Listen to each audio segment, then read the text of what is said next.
Yeah, here we go now, baby. Right back into the action for another day of the week. Welcome to the Thursday edition of Before You Bet, Aaron, live right now on the Covers YouTube and X channels. If you're watching on YouTube, smash that like and subscribe button right down there. A lot of great content here on the Covers YouTube channel. A lot of great content on Before You Bet today because we have, I don't know, maybe there's been a lot of good Thursday night football games this year, on paper at least. This one looks absolutely fantastic. The Packers off to Detroit to take on the buzzsaw that is the Detroit Lions. Hurting a little bit, though. So, interesting game to break down there. I think we have 6 total bets for that game. And then Jake Butt's going to be here to discuss the fallout of all the flag planting last week in college football. We're going to get his analysis for the championship games going down this weekend in college ball. And then Jon Metler will be here in the third segment of the show. Our best bets for the NBA. This is the home of winning NBA picks. Another winning day for us yesterday. 4-2 combined. Another 2-1 for me. I'll take a 2-1 every single night of the week. We've been stacking them lately, knocking on the door of a 10 units profit for the season in the National Basketball Association. Okay, if you guys want to participate in the show today, very easy to do so. Hit up that live chat on YouTube, on X. Let us know what you like in this football game tonight. You can make a case for a lot of props in this one tonight. Over better's delight, I'm thinking. What do you like this weekend in the NFL? What do you like in the NBA? Let us know. Give us a little bit of a breakdown. We'll read a few off throughout the course of the show. Okay, let's get right into the action. Let's break down this Thursday night football game. We're doing it with our guy, Jingles, the man with the sexiest smile in sports betting. Was complimenting me on my haircut in our little pre-show meeting. Thank you for that, buddy. How you doing? As a man with no hair, I always appreciate a good head of hair. I was complimenting Carlo the other day as well. 40-year-old, anything got hair? Congratulations, because I certainly don't. Yeah, it was good. I was not in the. You ever get your hair cut and you're just not in the mood to begin your haircut and the small talk and the hair on the back of your neck? I was not in the mood. If my haircut goes longer than 30 minutes, I'm pissed, Joe. Like it's 30 minutes. That's a long time for a dude. Yeah, that's what I mean. Like that's my breaking point. Like if you want to sit there and try to tidy up the lack of things I'm going on up there, like sometimes they're trying to perfect an imperfected hair. You know what I'm saying? So like just in and out, 15 minutes. Here's your $25. See you later. Yeah, I used to go to one barber shop and the guy did like speed haircuts. You would go there. There'd be like a dozen other dudes just waiting there. Boom, boom, boom, boom, boom. And the result of the haircut would often show that he was giving you a speed haircut. So I needed to stop going there. You have a nice beard. I think I don't know if that's to one of us or both, but that's from P. Bostana. A couple of the fellas in the live chat chiming in. Chris McCulley likes Laporta to go over his receiving yards. I did look at that one. The Packers not great at defending tight ends. JPC fourth likes Kraft, 40-plus yards. Someone here on the Packers plus 3.5. You know, I kind of like the Lions at 3, but now the hook is there this morning. So I have an interesting way to bet this game. And he was saying hearing a lot of people drop Lions minus 3.5, to be honest, right? Yes. Huskers 69 says you don't need hair with that smiles, Shingles. So there you go. The boys are after it. Mo Harris. He likes the under 51.5. Okay, let's get into it. We have 6 total bets for this game. I will lead off here. So I kind of liked the Lions yesterday at 3. Then it went back to 3.5. Then I started kind of liking the Packers, and I kind of like the over. So I'm going to take an interesting approach to this. I'm going to do a same game teaser. We're going to slap 6 points on both of them. So that's going to bring the Packers up to plus 9.5, and it's going to bring the over down to 45.5. You can do this at most sports books, including our sponsor BetMGM. Minus 120 odds on this one. So the case for the over, first of all, both teams elite at moving the football. Second and third in yards per play this season. Lions first in scoring at home. Packers are 6th in scoring on the road. Each of these defenses, take a look at their opposition here lately. They've each had it easy for the most part, and I do think that they could really struggle versus strong opposing offenses. Okay, The case for the Packers, we're giving them a lot of breathing room here, a nice cushion all the way up to plus 9.5. They typically keep things tight in their losses, 2 of their losses by 5 or less. Now you might say, well, Joe, what are you talking about? They lost by 10 points on their home field to the Detroit Lions. They absolutely did, but dig into the numbers for that game. They outgained Detroit by 150 yards in that game. They easily won the yards per play battle, 6.6 to 4.7. And the big story of the game here, injuries starting to pile up here for the Lions. Their defensive line could be in a lot of trouble. Cluster injuries along the D-line for them now. The Packers have a really good offensive line, really good protection for Jordan Love. More on that here momentarily. Detroit's left tackle is out as well. Ultimately, I think this game sets up very nicely for Green Bay's offense. And at the very least, they can keep this one tight. So same game teaser. 2 more props coming up from me, but let's go to you. You like some scoring here, specifically from one team in the first half. Break this one down for us. It's kind of like what we saw last Thursday with this offense. Looked unstoppable early. Ben Johnson's scripted plays are incredible. This is the highest scoring first half team in football. Not the first quarter, first half. First half, 18 points per half. 4 points in the first quarter. What did they do in their drive? It's still amazing to me that this game, this previous matchup was like 5 games ago, more than a month ago. It just seems like yesterday that game was there. But what did Detroit do when it got the ball? 13-play drive down the field. They had that interception for a touchdown, but they scored 17 points in that first half on the road in bad weather. Now they get to come home, and this is a team that's been a wagon on this play. 10-2 to the over on this prop. They played the majority of their games indoors. One of the only games they played outdoors was at Lambeau, and they still managed to go over. I trust this offense, and I'm taking them in the first half. Second half usually gets dicey. Things change up, but this is one of the best scripted offenses in all football. In the live chat, Pete Bostana asks, isn't 10 a key number? And I think he's asking that in relation to me bringing the Packers up to plus 9.5. Yes, it is not the most common margin of victory, though. They're already through to 3. We bring them through the 7, through the 6, through the 4. Through the 9 even.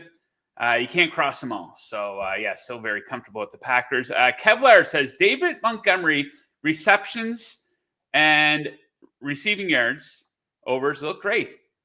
We are 100% aligned because my favorite prop for the game is for David Montgomery to go over his receiving yard total of 16.5 yards here. So, initially, I'm looking at Jahmyr Gibbs when I see that the Packers aren't good against running backs in the passing games, but Montgomery has been the more effective back in the passing game here for the Lions. He's on a run of 20 or more receiving yards in 5 straight games now. Very efficient on the season. 27 catches on 29 targets, including going 3 for 3 against the Packers earlier in this season. This is a guy with a very high ceiling. He already has 5 games with 35 or more receiving yards this season.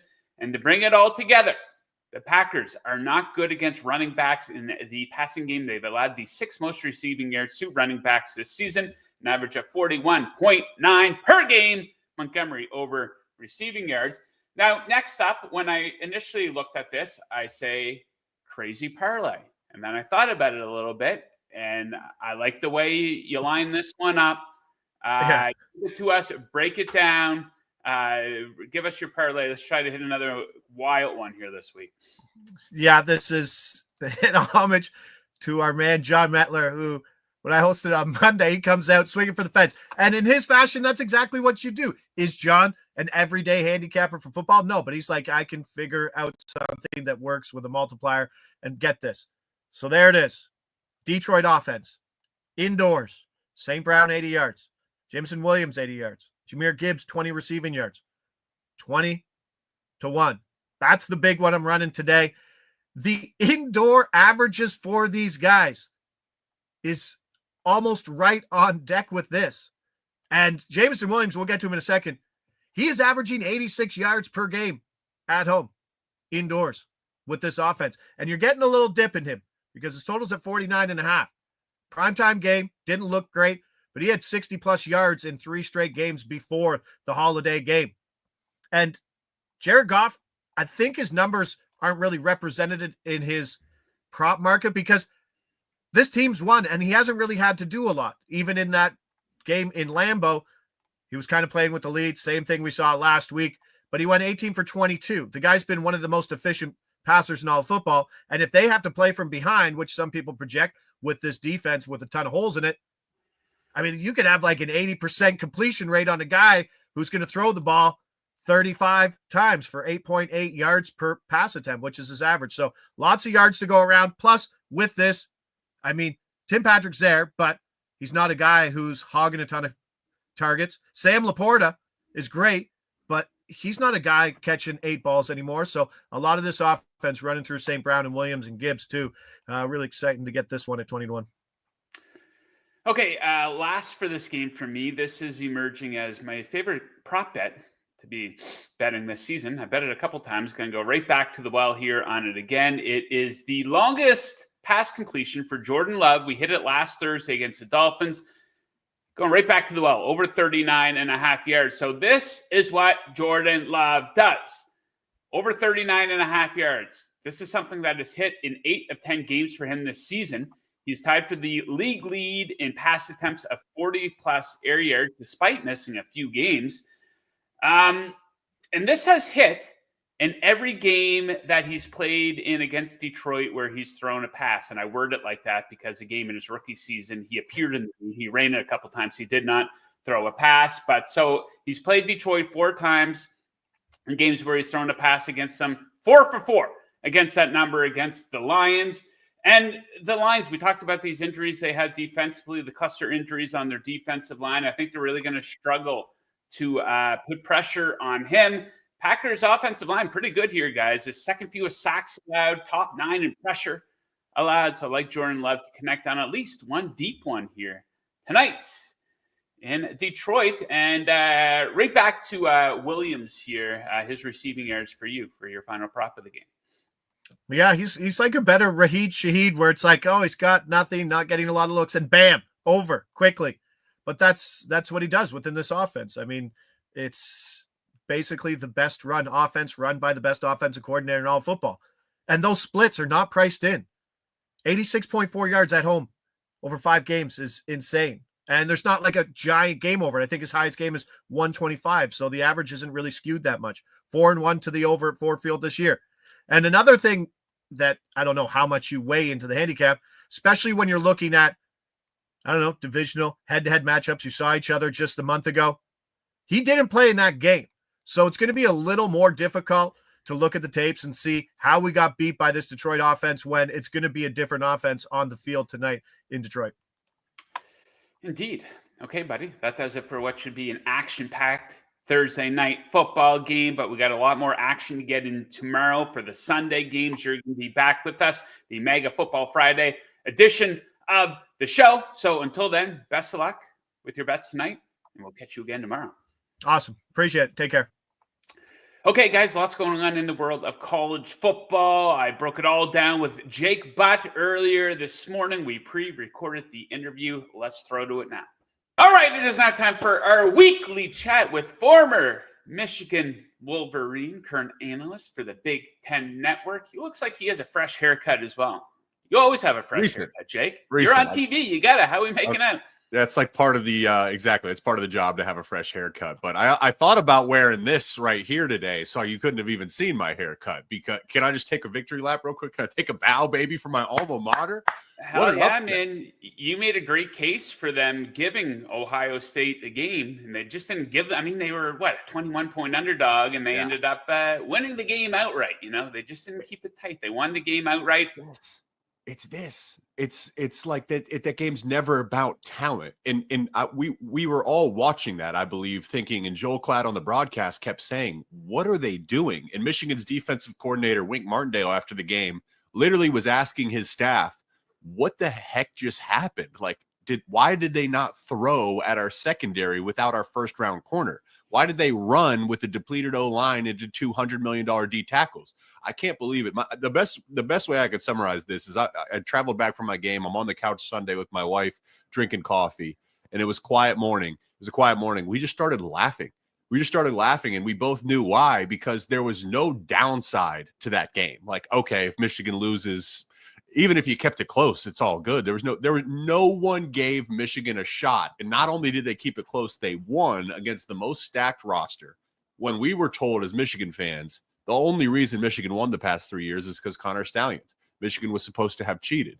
It's like cinematic in a sense. If you wrote that in a movie, people wouldn't believe you.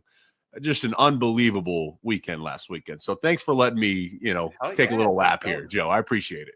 Yeah, Jake's still flying high. Michigan will be flying high going into the offseason here. So I got to ask you about the story after the game, though. The flag planting, we saw this throughout college football. Things got a little out of hand, though, at Ohio State. People being pepper sprayed afterwards to break things up. So I love flag planting. I think it's very unique to college football. I don't know, kind of has like an element of professional wrestling to it almost. I could understand if a team is, favored by 25 points and they go in and stomp a team, that's not very classy. But I like it. What are your thoughts on it as a whole? And what are your thoughts on what occurred after the Michigan-Ohio State game? Yeah, I don't even think it's unique to college football. I think this is human nature, actually. Like when we put man on the moon, what's the first thing we did? We planted a flag. Yeah. Like when people climb Mount Everest, what do?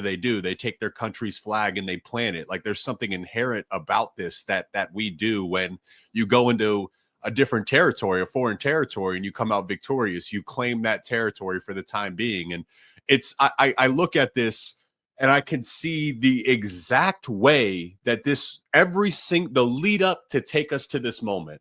And what happens is we blame these kids in college when they're a product of their environment.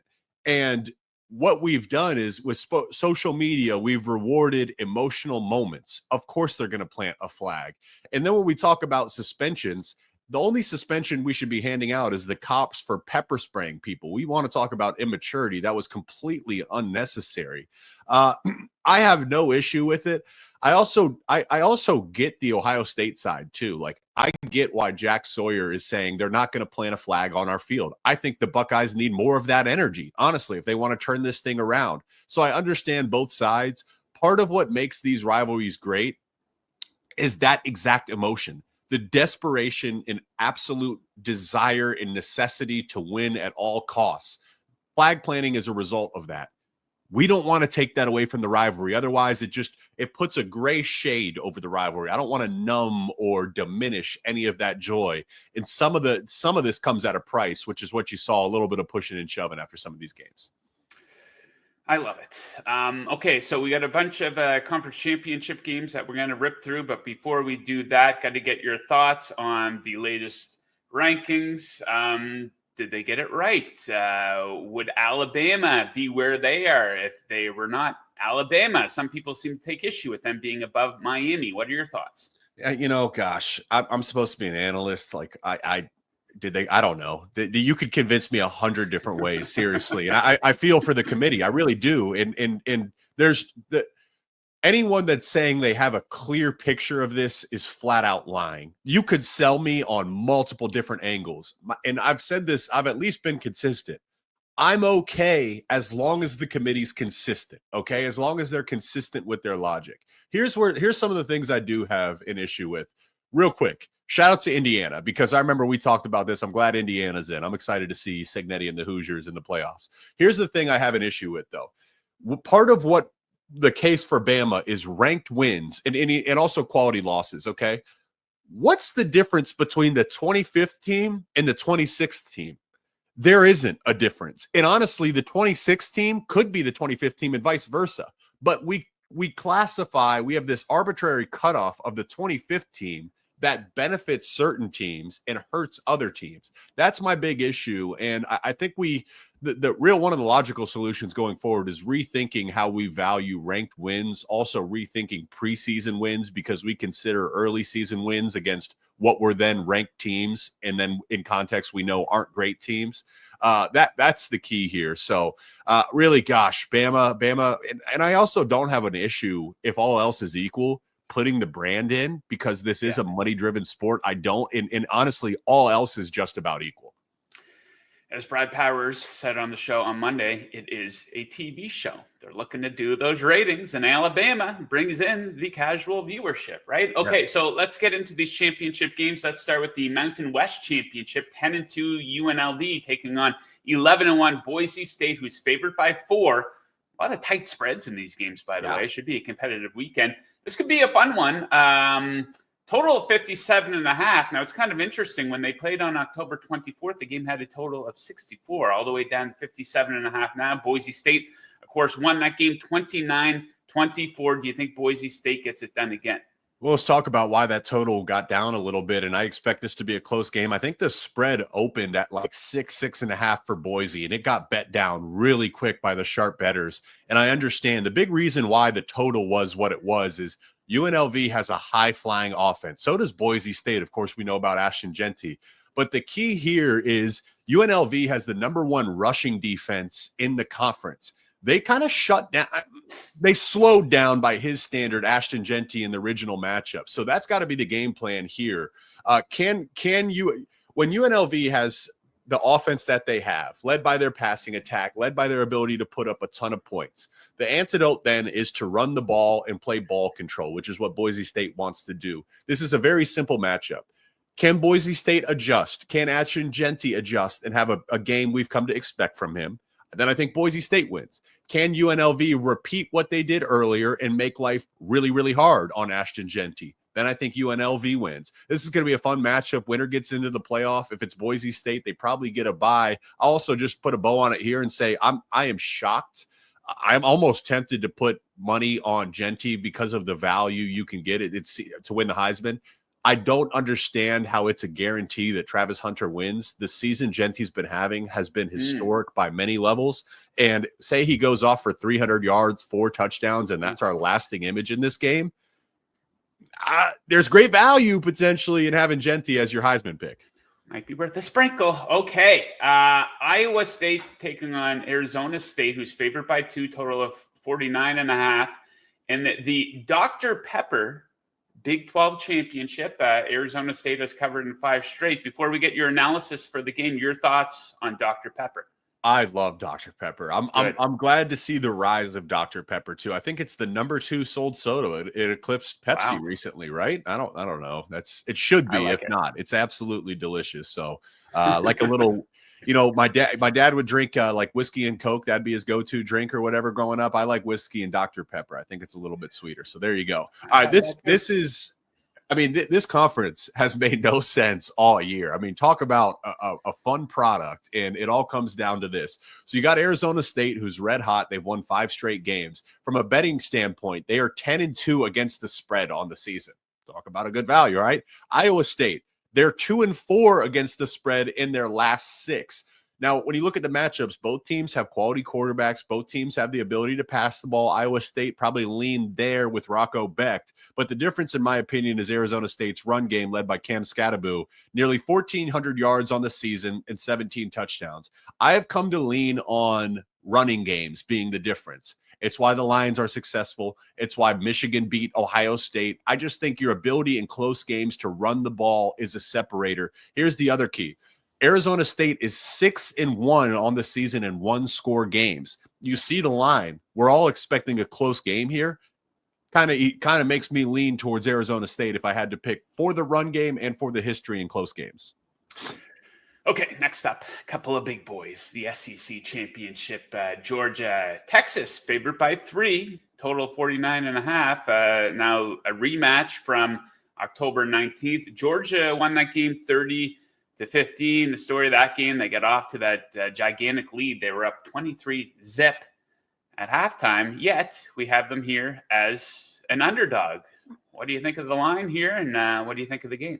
The line is communicating my feelings too, which the reason the first matchup went the way it did is Georgia's defensive line completely dominated Texas. That was the only headline needed for that game. And I remember we talked earlier. I loved Texas's offensive line. I was shocked to see them get dominated. Still to this point, I believe that that's more of an anomaly than an expectation. Georgia dominated them so hard that, they had to pull Quinn Ewers from the game and put in Arch Manning. They couldn't run the ball. It just was complete domination. And Carson Beck didn't play great for Georgia either. It's just Texas's offense could do absolutely nothing with this game.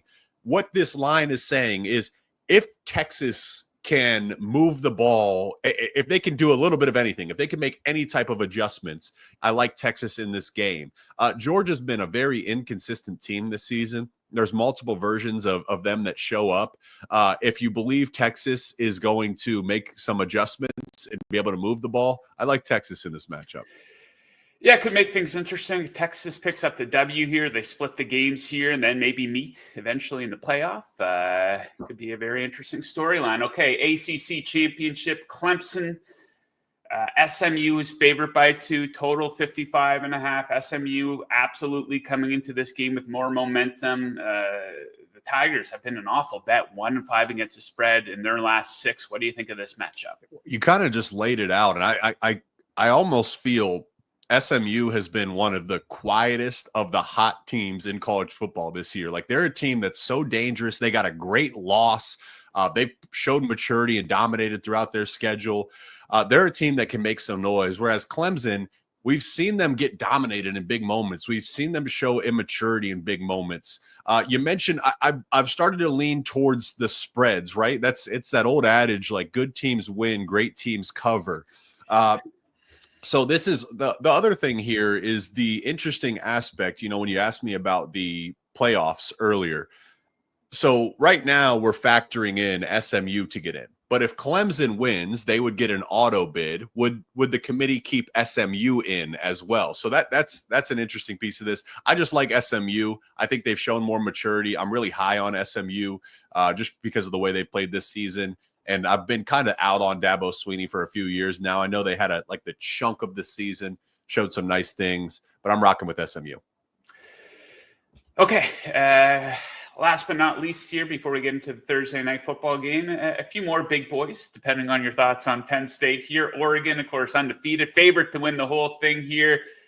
Big Ten Championship, Oregon, favorite by 3.5. Total 49.5. We know the story with Penn State. They sometimes don't show up against the better teams.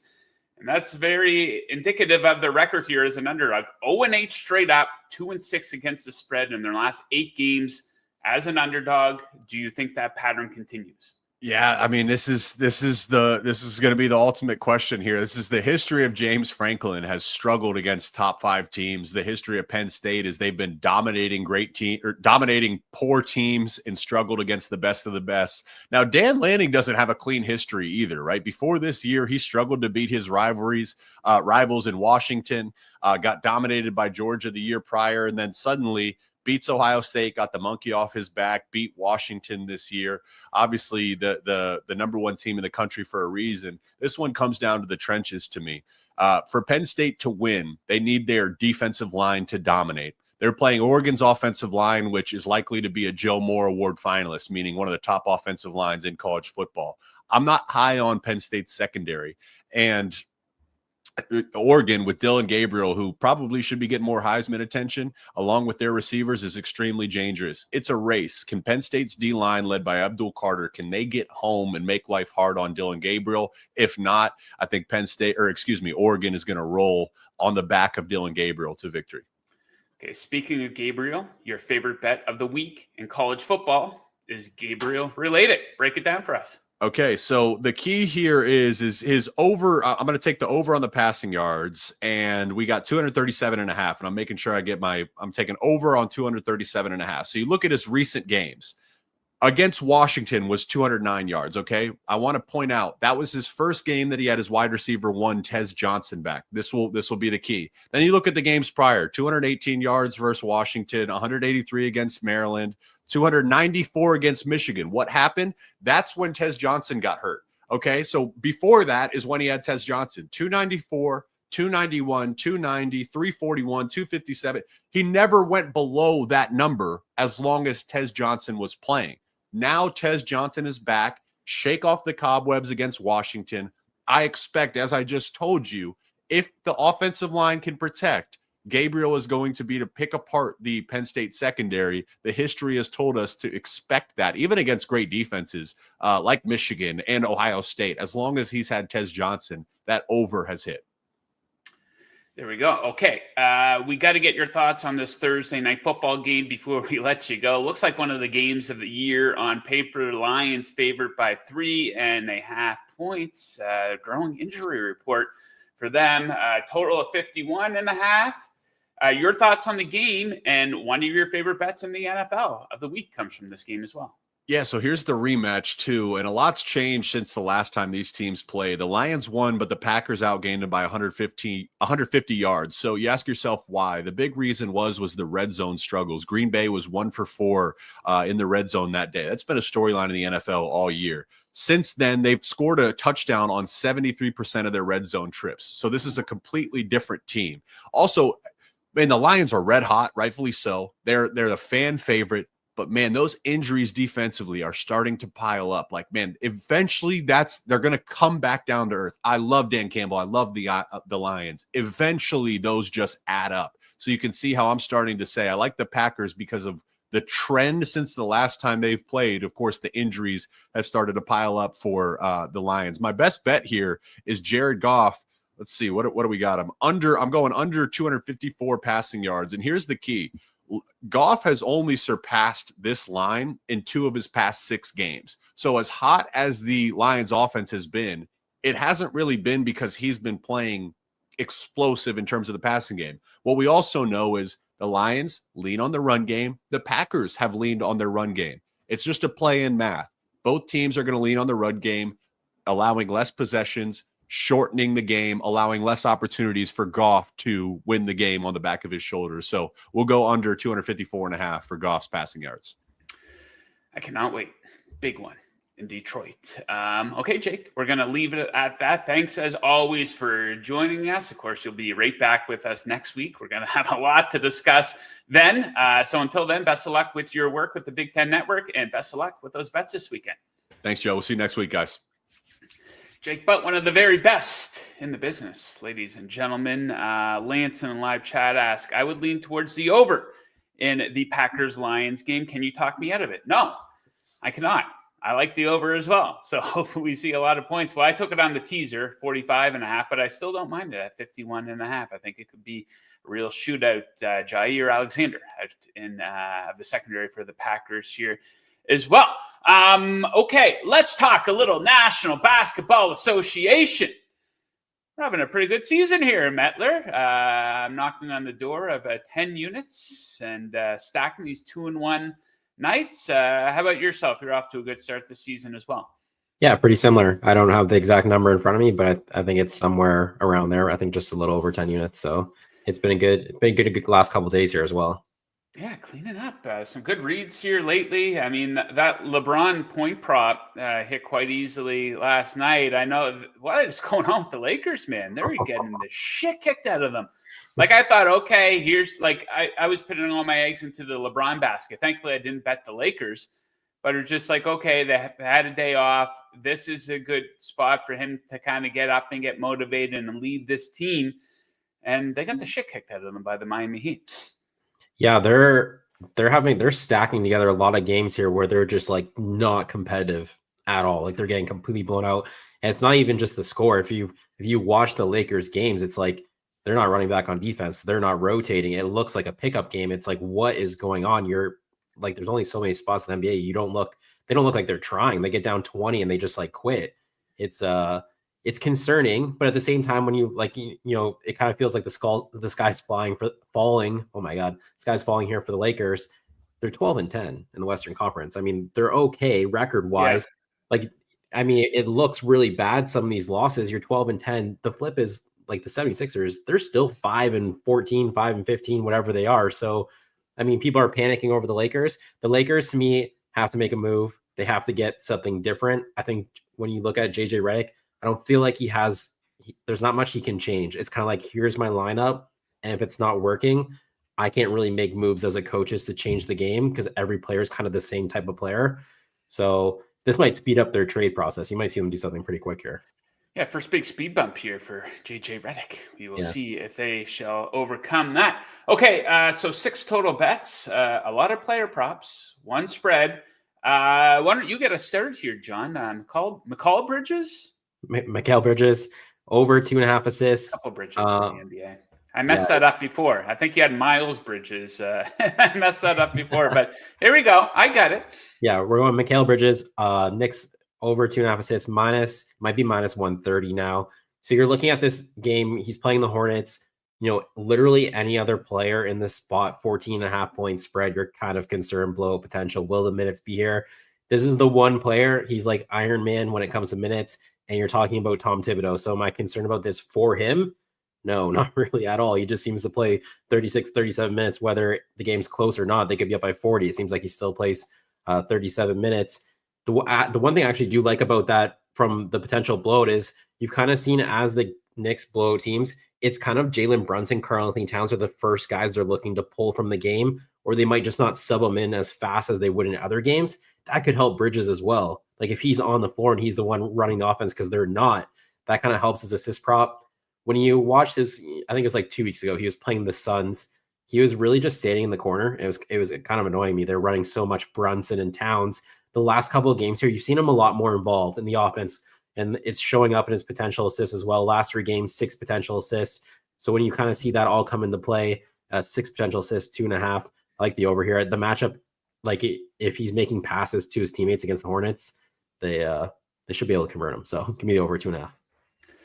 Todd in the live chat says Jake Butt is awesome. I can confirm that he is. He is a very nice guy behind the scenes. He is also very professional. He is always early. I think he has a 100% early hit rate for us here since we've had him on the show. Good dude. So, okay, quick behind the scenes, behind the curtain, my handicap process in the NBA. It starts very simple. I take a look at the games. I take a look at the spreads. I take a look at the totals, and I see what pops out to me. If something pops out to me, I then do further research into it. Sometimes I bet them. Sometimes I say, nah, it's a stay away. What popped out to me most this morning was the Memphis Grizzlies as a 3-point favorite against the Kings. And I looked into it. The more I looked into it, the more I loved it here. So 2 pretty decent offensive teams. Grizzlies really good on offense, but they have a massive defensive advantage in this game. 5th versus 24th in defensive rating over the last 10 games. 5th versus 25th in opponent EFG shooting percentage as well. Grizzlies also edge them out in a lot of key offensive areas of the game. Grizzlies coming off a loss last time out to the Dallas Mavericks. They've been a very good bet in this spot.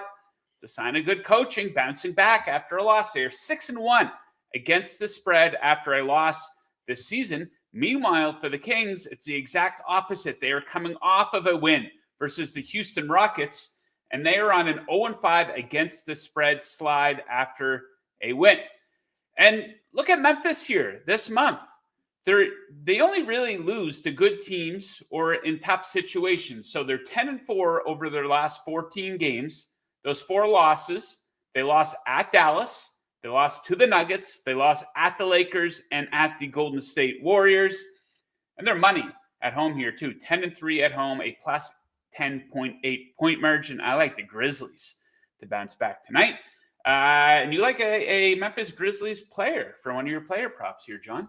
Yeah, we're running back. We did this on Tuesday. We're Jaren Jackson Jr. over 1.5 assists. So on Tuesday, this was plus 175. It hit. It's plus 150 now. There's just still not a big enough adjustment to this price. It should be much shorter than this. So we're going to do it again. And when you're looking at the matchups here, I think there's a lot to like from the basketball side of things. So I don't know how the Kings will line up. Do they put Sabonis on Jaren Jackson Jr.? That would pull Sabonis away from the rim, and then Jackson can dish it to his teammates. Sabonis isn't a rim protector to begin with. The Grizzlies also go much bigger, right? Brandon Clark, Jay Huff. So there's a chance that there's someone smaller on Jackson, and then is it they're feeding him and they got a double because they have a smaller defender on him? I feel like there's lots of paths here to Jackson getting potential assists.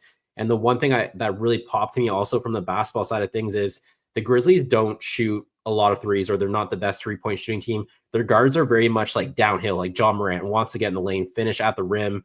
Desmond Bane's kind of the same way as well. And against the Kings, there's not much rim protection. Sabonis, that's their biggest problem, is the Kings defense. They don't have rim protection. So when you're dishing it to John Morant and he's heading downhill, he should be able to finish against the Kings here in the paint. So I like that as well. I just think this price, it didn't move enough from Tuesday. So we're playing again over 1.5 plus 150 for Jaren Jackson Jr. Okay, next up for me, I like Bradley Beal to go over his point total of 18.5 points. And this bet is built around the absence of Kevin Durant here. So check this out. Since he's come to the Suns, he's played in 6 games that Kevin Durant has not been a part of. And he's gone over this number of 18.5 in 5 of those 6 games. Season highs this season of 24 points in one game, 28 in another. And what do you know? Both of those games, Kevin Durant didn't play in them. A lot of extra shots to go around tonight with Kevin Durant out. He averages over 17 shot attempts per game. He's taking on the Pelicans. A lot of holes in this defense that he's going to be able to exploit. They struggle to defend the three-point shot. They are one of the worst teams in the NBA at defending the paint as well. So hopefully a couple easy ones on the inside. Hopefully a couple trips to the foul line as well. Beal over 18.5. And this is a big Bradley Beal show today because you also have a prop for Mr. Beal. Yeah, I went Bradley Beal over 3.5 assists. It says plus 130. I think this has moved quite a bit since over the last 30 minutes here. It's about like even money plus 110 is kind of what I was seeing more recently. It's still a good bet. The break even high was like minus 160. So 100% still play it. Like you said, Kevin Durant is out. That opens up a ton of usage in this Suns lineup. And this really was just the same price they had on Tuesday when Kevin Durant was playing. So I just don't know what was happening there. Obviously that's why it's moving fast too as well. You're going to give me the same price when Durant was in versus Durant's out. I mean, Beal's going to be on the ball more. The other thing with the matchup with the Pelicans, they don't have great rim protection. The rookie Yves Missi, he's questionable. He's a good shot blocker, but he's questionable. So if he's out, then it's Daniel Tice at center, and maybe they just play small, the Pelicans. And the Suns don't, when you're talking about assist props for the Suns, they don't have like a lob threat guy, right? So they don't really get to benefit from like assists on the interior. But against the Pelicans, they could. Oso Ighodaro, Mason Plumlee, those guys could start to convert around the rim, which would really help the assist prop as well. So I'm going Bradley Beal over 3.5 assists. Okay, last but not least for me on a jam-packed day of betting action. Under the radar pick your similar handicap to the Bradley Beal one. I'm going to take Harrison Barnes to go over his point total of 11.5. And a lot of this is built around the fact that Wembanyama out of the lineup, Harrison Barnes has really benefited when Wemby sits. He's sat for 3 games, and Harrison Barnes has averaged 16.3 points per game in those games. And that leads all Spurs players in this situation. He's going to have the ball in his hands a lot more here tonight. And his shooting at home this season absolutely lights out. 55.9% from the field, 56.8% from three-point land at home here for Harrison Barnes, who seems like he's 42 years old. He's only 32 years old. I looked that up. He has scored 19 or more points in 4 straight games at home. And he's taking on a Chicago Bulls team. Their defense is quite simply dog shit. A complete and total embarrassment over the last 10 games. They have allowed the most points per game. They are dead last in defensive rating as well. Under the radar play, let's go Harrison Barnes. And that's it for picks, I believe. Yeah. That screwed me up because usually I go first and then we end with you. But here we are. Okay, let's recap. Jingles went with Detroit first half team total over 13.5. St. Brown, 80-plus yards, Williams, 80-plus, and Gibbs, 20-plus. That's a parlay, 20-1. Johnny here hit a 25-1er for us earlier in the week. Jingle is going to try to follow that up. And then a little bit more conservative, he'll go Williams to go over 49.5 at minus 110. My favorite bet for the game, a same-game teaser. Slapping 6 points on the Packers to bring them up to plus 9.5. Removing 6 points from the over, bringing that down to 45.5. I like David Montgomery to go over his receiving yard total of 16.5 yards. And Jordan Love, longest completion, over 39.5. NBA best bets. McCall Bridges, over 2.5 assists. Jaren Jackson, over 1.5 assists. Bradley Beal, over 3.5 assists. I love the Grizzlies, -3 tonight. I also like a prop for Beal, over 18.5. And Harrison Barnes, over 11.5 points. Okay, that does it for the Thursday edition of the show. We got a big one planned for tomorrow, though. Brad Powers will be with us to break down all the championship games in college football, get some analysis, get some leans. Most importantly, we'll get some best bets out of him. Jingles and I will have our usual avalanche of picks for the NFL Sunday games. Did pretty good last week. And then Jon Metler and I will be looking to continue our winning ways in the National Basketball Association. Make sure you are subscribed to the YouTube channel here. We got a lot going on. Bowl season right around the corner. UFC 310 going down on Saturday. I'm going to try to record the video for that right after the show. I got about an hour and 15 minutes. I think it should be doable. So you're going to want to check that out. Some good looking betting spots there. So yeah, make sure you are subscribed. Make sure you tune in tomorrow. So thank you to all of my guests for joining today. Thanks to producer Mick for putting together a great show. Thank you to BetMGM for sponsoring. Make sure you check them out for all your sports betting needs. And thank you to all the great viewers and listeners for tuning in. Best of luck with your bets tonight. We will catch you guys again tomorrow. Let's go, Bradley Beal. Stuffing that stat sheet.